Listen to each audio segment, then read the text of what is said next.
पुरात राष्ट्रवादीचे अध्यक्ष शरद पवार सध्या भाषण करतायत। आणि त्यांच्याशी करार करून बाकीची विमान वगैरेचा अधिकार हा आपल्या सरकारच्या कंपनीला द्या, हे शिवसेनेच्या मत। पहिल्यांदा खरं सांगितलं ती किमती जो आकडा या ठिकाणी सांगितलं तर नक्की आकडा नाही, खरा आकडा असा आहे की याची किंमत 350 कोटी होती आणि ती 350 कोटीचं माल 750 कोटी दिलं, 750 कोटीचे माल 1300 कोटीवर गेलं आणि 1300 कोटी असा नंतर करा 1660 कोटी रुपयाला एक विमान या पद्धतीनं रिलायन्स कंपनीच्या बरोबर आणि त्या फ्रान्सच्या कंपनीच्या बरोबर तुम्ही सांगा 350 कोटीचं 1600 कोटी विमान होतं, किसने खाया, कहा गया, कुठे गेला, याच्याबद्दलचं उत्तर द्या म्हणून सांगितलं। पार्लमेंटमध्ये चर्चा केली, 1 तास त्या ठिकाणी संरक्षण मंत्र्यांनी भाषण केलं निर्मला सीतारामन देताना आणि त्यांना विचारलं होत्या लोकांनी धर्माच्या अधिकारी बाकीच्यांनी तुम्ही विमान चालवणे सांगता आम्ही मान्य करू, आपण त्याची किंमत त्याच्या खरेदीची कागद त्याचा प्रकार याची माहिती नाही म्हणजे गोष्ट आहे।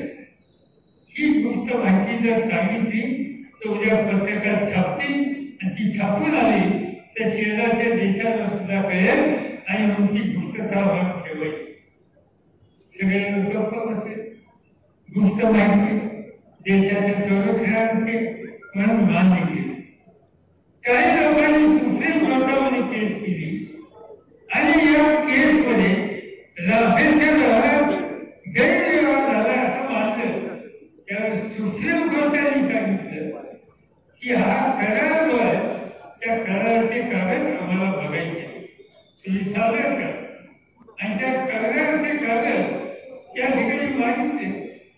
केंद्र सरकारच्या वकिलांनी उत्तर काय दिलं माहिती कागद तुमच्या सुप्रीम कोर्टाला कागद हरवले, दुसरं हरवले संरक्षण खात्याच्या कपाटात गेली। मी संरक्षण मंत्री होतो, दुष्ट कागद कसे ठेवतात याची मला माहिती आहे, इथं कागद जाणं शक्यच नाही। पण ज्या वेळेला दुष्ट कागद हरवले सांगितले आणि सवन देशातून या उत्तराच्या बद्दल टीका टिप्पणी आली त्यावेळेस 4 दिवसांनी पुन्हा सांगितलं ते कागद हरवले नाही, फक्त त्या कागदाची कॉपी कुठे दिली आणि ते बाहेर गेले आणि त्याला पाय फुटले आणि दक्षिणेच्या एका वृत्तपत्रात ते छापवलं। दुष्ट कागद त्याचे फोटो कुणी घेतं, वृत्तपत्रात छापून येतं आणि हे काही कळत नाही पुन्हा घडलं तर घडलं। ज्या वेळेला अशी चोरी झाली तर आपण करतो का पोलीसमध्ये कंप्लेंट दिली, आजपर्यंत पोलीसमध्ये कंप्लेंट दिलेली नाही, कारण तुमच्या भागाची चोरी होते, तुमच्या भागाची केस होती, तर चोरीच्या संबंधी पार्लमेंटला सांगितलं नाही, पार्लमेंटला सांगितलं गुप्त माहिती आम्ही तुम्हाला सांगू शकत नाही आणि कोर्टात सांगितलं चोरीला गेली आणि चोरीला गेली ही माहिती पार्लमेंटला सांगितली नाही। याचा अर्थ की दार में कुछ ना कुछ काला है की बात सच नव्हती आणि म्हणून या चोरीच्या बद्दल केस केली नाही, तर केस केल्याच्या नंतर सगळे एकदा बाहेर आल्याच्या नंतर न खाऊंगा आणि दोघा म्हणणाऱ्याच्या मध्ये नक्की कुणी खाल्लंय हे सर्व देशाला कळेल आणि आपण थोडा पैसे संधी कुणाला राहणार नाही। त्यामुळे आज अशा प्रकारची माहिती त्या ठिकाणी केली। संरक्षण खात्याची मोठी खरेदी असते त्यावेळेला एक नियम आहे आणि तो नियम असा आहे की ही खरेदी सरकारने जारी घ्यायची असते म्हणजे एजंट करून। आता हा सरकारचा नियम तिच्या कोण आलाय माझी रिलायन्स कंपनी, रिलायन्स कोण एजंट, एजंट नको असं असताना इथे एजंट आला पण नवीन विमानं तयार करायची। मगाशी मी सांगितलं 20 ते 3 कारखाने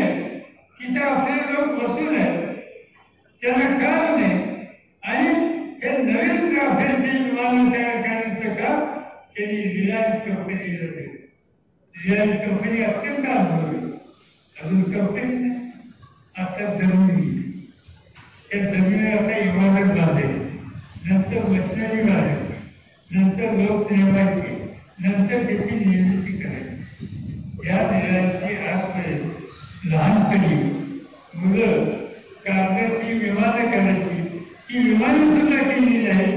त्यांना देशाच्या संरक्षणाचं रक्षण करणारी विमानं करण्याच्या मुद्द्याची आज जबाबदारी त्या ठिकाणी देऊ शकतात. याचा अर्थ हा सगळा व्यवहार हा योग्य प्रकारचा व्यवहार नाहीये आणि म्हणून आम्ही मागणी केली याची एक सगळ्या पार्लमेंटच्या सगळ्या पक्षाच्या लोकांची कमिटी नेमा आणि त्याची चौकशी करा. एकेकाळी एक तोफाची खरेदी झाली, त्या तोफाची खरेदी झाली. राजीव गांधी प्रधानमंत्री होते त्यावेळेला आज सत्तेवर आरोप केला या तोफांच्या खरेदीबद्दल आणि मागणी केली त्याची चौकशी पार्लमेंटच्या सर्व पक्षीय कमिटीने करावी. राजीव गांधींनी तातडीने कमिटी नेमण्याची भूमिका घेतली आणि त्याच्यात सत्य निघाले की काही गैरसमज झाले नाही. राजीव गांधी असताना चौकशी करा मागणी केला, पार्लमेंटच्या लोकांची कमिटीचे नेमतात आणि चौकशीचा स्वीकार करतात आणि आज राफेलची चौकशी करा ही मागणी धनंजय अधिकारी आमचे राजीव शेट्टी आणि त्यांच्या सरकारने लोकसभेमध्ये केली तर त्या संबंधीची कमिटी नेमण्याची त्याची तयारी आहे. याचा अर्थ यांचे व्यवहार यांनी कोणासाठी देतात? शेतकऱ्यासाठी नाही, कामगारांसाठी नाही, नवीन कारखानदारी नाही, बेरोजगारी कमी होत नाही. आज पुण्यासाठी काम की देशातले सुप्रीम कोर्टाचे 4 न्यायाधीश पत्रकारांना बोलवतात आणि न्याय संस्थेमध्ये कसा हस्तक्षेप केला जातो याबद्दलची टिप्पणी त्या ठिकाणी दिली जाते.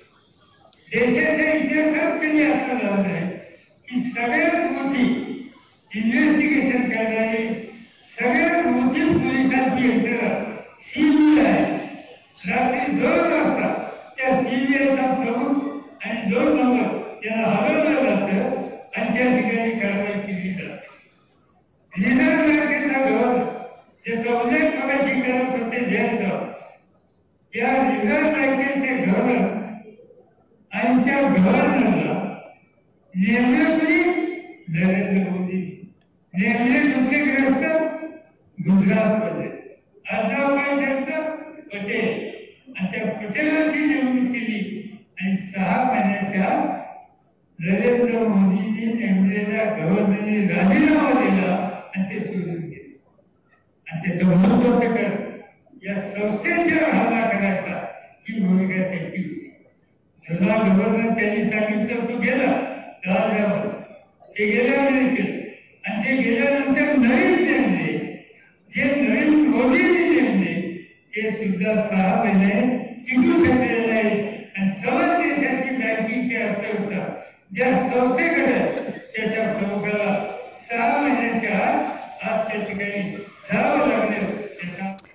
आपण बघता शरद पवार मोदींवर चांगले यथेच्छ सूख घेताना आपल्याला बघायला मिळतात. राफेलवरनं चांगली टीका शरद पवारांनी केलेली आहे. इतकंच नाही तर राष्ट्रवादी काँग्रेस पक्ष हा कोणा एकट्या दुकट्याचा नसला, तो कार्यकर्त्यांचा असल्याचं थेट खडे बोल भाजपला शरद पवारांनी सुनावलेले आहेत. या सगळ्याचे